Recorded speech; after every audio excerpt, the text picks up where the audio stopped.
more tonight on the crisis currently playing out in Africa. There's been new violence in the last 24 hours in the Central African Republic. It's been happening since a coup took place last March. Some foreign troops are there, mostly French and other African forces, but not enough to keep order. 1 million people have fled the fighting, triggering a humanitarian disaster.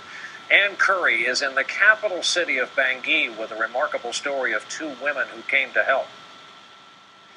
The scene is almost surreal. People taking shelter under the wings of abandoned planes. This is Bangui Airport, now this country's biggest camp for displaced people. 100,000 fled their homes to escape the violence and came here. And in this desperate place, Linda Surum tries to manage the unmanageable.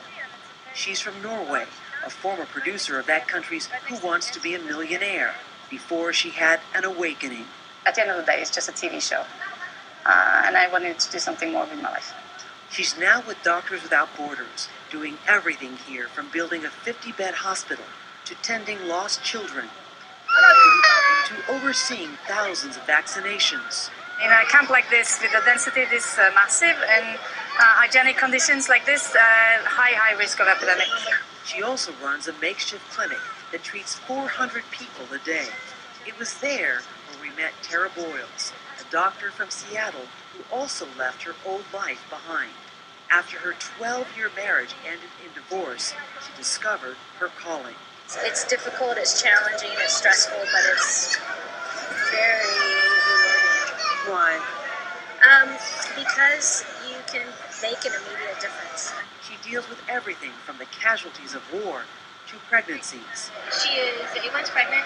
Newborns. He's not breastfeeding very well. And her own struggle to stay hopeful. A 7-month-old child died here just this morning. Every time you lose a child, every time you lose a patient, it's always difficult. But in the chaos here, she has found clarity. If you can make an impact somehow, some way, even one-on-one, in this grand scheme of chaos and terrible conditions, to me that's meaningful. Finding meaning where lives hang in the balance.